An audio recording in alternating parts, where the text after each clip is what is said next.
سنی حضرت امیر معاویہ رضی اللہ تعالیٰ عنہ سے روایت ہے، فرماتے ہیں کہ ہم صحابہ ایک مرتبہ بیٹھے تھے کہ ان رسول اللہ صلی اللہ علیہ وآلہ وسلم خرج علی حلقۃ یعنی من اصحابی، کہ حضور صحابہ میں تشریف لائے اور آقا نے پوچھا ما اجلسکم، اے صحابہ آپ یہاں پر کیوں بیٹھے ہوئے ہیں؟ صحابہ نے عرض کی کہ یا رسول اللہ ہم یہاں پر محفل سجائے صرف آپ کا ذکر کر رہے ہیں کہ اللہ نے آپ کی صورت میں ہمیں کتنی بڑی نعمت عطا فرما دی ہے، یہاں پر بیٹھنے کی وجہ صرف اور صرف آپ کا ذکر ہے۔ تو میرے آقا نے فرمایا اللہم اجلسکم الا ذالک، کیا تم اللہ کی قسم کھا سکتے ہو کہ تم یہاں پر سچ میں اللہ کے نبی کا ذکر کر رہے ہو؟ تو صحابہ نے بھی فرمایا اللہم اجلسنا الا ذالک، یا رسول اللہ رب کعبہ کی قسم ہے ہم یہاں پر بیٹھ کر صرف آپ کا ذکر کر رہے ہیں۔ میرے آقا نے فرمایا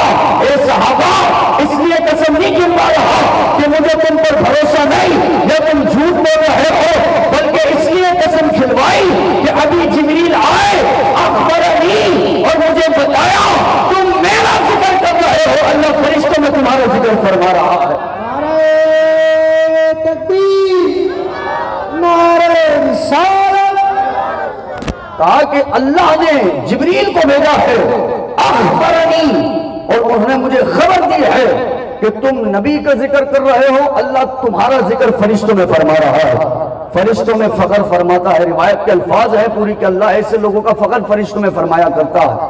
تو یہ عین صحابہ کے طریقے پر آپ چل رہے ہیں، صحابہ کے طریقے پر میں چل رہا ہوں۔ یہ رسول اللہ کے ذکر کی محفل سجانا یہ کوئی گناہ والا کام نہیں ہے۔ کوئی اپنے نبی سے اگر محبت کا اظہار کرتا ہے تو وہ اپنے اوپر احسان کر رہا ہے، اپنی ذات کے اوپر احسان کر رہا ہے، اور میں نبی کو کیا دے سکتا ہوں؟ میرے نبی نے تو مجھے ایمان اور اسلام عطا فرما دیا ہے، مجھے عزت عطا فرما دی ہے، پورا قرآن عطا فرما دیا ہے۔ میں کیا ساری زندگی بھی اگر محبوب کے ذکر کی محفل سجاتے رہوں نا تو انہوں نے جو مجھ پر احسان کیے ہیں میں اس کا شکر ادا کبھی نہیں کر سکتا جو میرے آقا نے ہم پر احسان کیے ہیں۔ حضرت جعفر طیار رضی اللہ تعالیٰ عنہ حضرت علی کے بھائی ہیں، فرماتے ہیں کہ ہم نجاشی بادشاہ کے دربار میں تھے، نجاشی بادشاہ نے ہم سے پوچھا رسول اللہ کے متعلق کہ آپ کچھ بتائیے نا محمد رسول اللہ کے متعلق۔ تو حضرت علی کے بھائی حضرت جعفر طیار آپ فرماتے ہیں اے بادشاہ بات یہ ہے کہ جب تک وہ نہیں آئے تھے تو ہمیں معلوم ہی نہیں تھا کہ ہمارا خدا اللہ ہے۔ ہم تو 360 پتھر کے خداؤں کا طواف کیا کرتے تھے، ان کو سجدے کیا کرتے تھے، خون ریزی کو حلال سمجھا کرتے تھے، قتل کو حلال سمجھا کرتے تھے، جھوٹ کو حلال سمجھا کرتے تھے، یتیم کا مال کھا لیا کرتے تھے، غریبوں پر ظلم کیا کرتے تھے، پڑوسیوں کا حق کھا لیا کرتے تھے، اور تو نے ہم سے پوچھا ہے کہ وہ نبی نے تمہیں کیا دیا ہے؟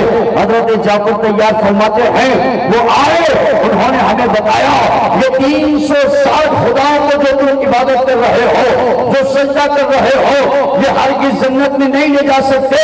ہاں جنت میں وہ رب داخل کرے گا کہ جس کو تم رحمان بھی مانو گے، جس کو قہار بھی مانو گے، جبار بھی مانو گے، رزاق بھی مانو گے، اس رب نے تمہیں جنت میں داخل کرنا ہے۔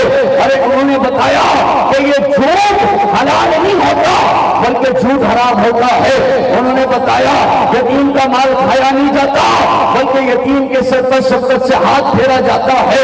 انہوں نے بتایا پڑوسیوں کے حقوق کھائے نہیں جاتے بلکہ پڑوسیوں کے حقوق ادا کیے جاتے ہیں۔ وہ آئے انہوں نے بتایا نماز پڑھے گا تو جنت ملے گی، روزے رکھے گا تو جنت ملے گی، زکوٰۃ ادا کرے گا تو جنت ملے گی۔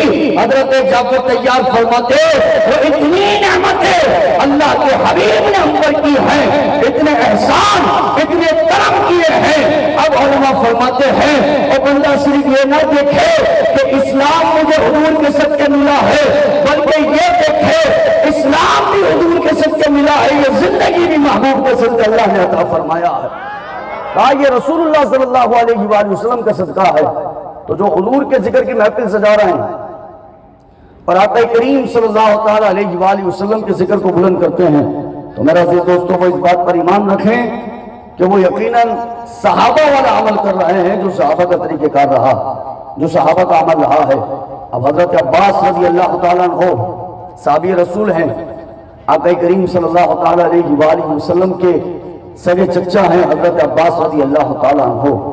آپ کی شان، آپ کا مقام اور آپ کا مرتبہ آپ اندازہ لگائیں کہ جب حضور مدینہ منورہ میں تشریف لائے تو آقا کریم صلی اللہ تعالیٰ علیہ وآلہ وسلم کے سامنے حضرت عباس بھی موجود ہیں، دیگر صحابہ بھی موجود ہیں.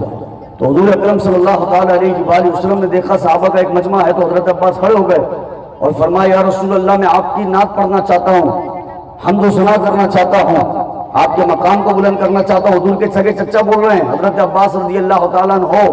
فرمایا میں آپ کی نعت پڑھنا چاہتا ہوں. میرا آقا نے اجازت دی، کہا پڑھیے آپ میری نعت پڑھیے. حضرت عباس رضی اللہ تعالیٰ عنہ عربی میں شعر پڑھے، مفہوم بیان کر رہا ہوں اردو کے اندر.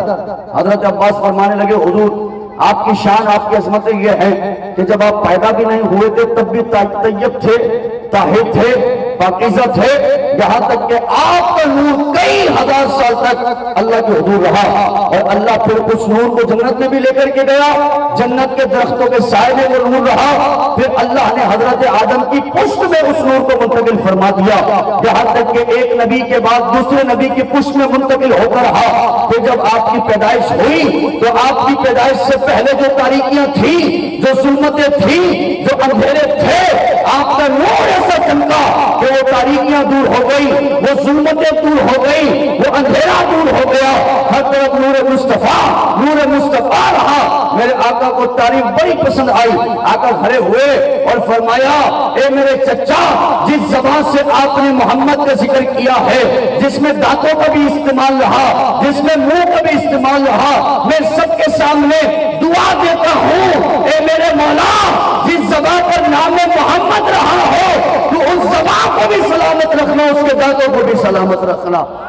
دعا دی ہے، کہا اے میرے مولا سلامت رکھنا ان کے دانتوں کو، حضرت عباس کے دانتوں کو سلامت رکھنا، یہاں تک کہ جھڑنے سے بچانا. روایت میں الفاظ ہیں، میرے آقا فرماتے ہیں یہاں تک کہ جھڑنے سے بچانا ہے، ان کے دانتوں کو، ان کی زبان کو سلامت رکھنا ہے، ان کے منہ کو سلامت رکھنا ہے.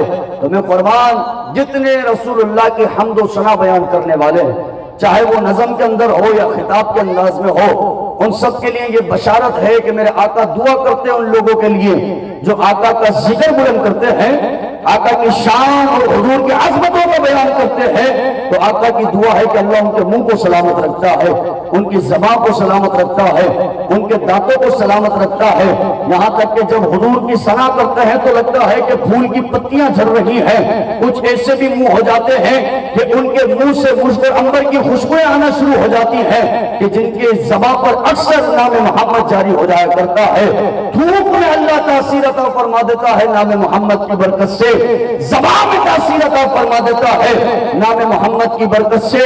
اور جب نام محمد کے ترانے زبان پر جلدی جاری ہو جائیں، کثرت سے جاری ہو جائیں، اللہ اس زبان کی تاثیر کو رکھ دیتا ہے کہ وہ بندہ جس پر نگاہ کرم کرتا ہے وہ بے نمازی ہو تو نمازی بن جاتا ہے، والدین کا نافرمان ہو تو وہ فرما بردار بن جاتا ہے، وہ اگر روزے چھوڑنے والا ہو تو روزے رکھنے والا بن جاتا ہے، راہ خدا میں مال نہیں خرچ کرتا ہو تو راہ خدا میں خرچ کرنے والا ہو جاتا ہے. یہ تمام فیض، یہ تمام فیضان ملتا ہے رسول اللہ کے ذکر سے، حضور کی عظمت اور حضور کے مقام کو، مرتبے کو بیان کرنے سے. تو آپ کا جو میرا طریقہ ابھی چل رہا ہے، ہم جو حال میں جی رہے ہیں، یہ جو کر رہے ہیں، یہ عین صحابہ کا طریقہ ہے، حضور کے رشتہ داروں کا طریقہ ہے.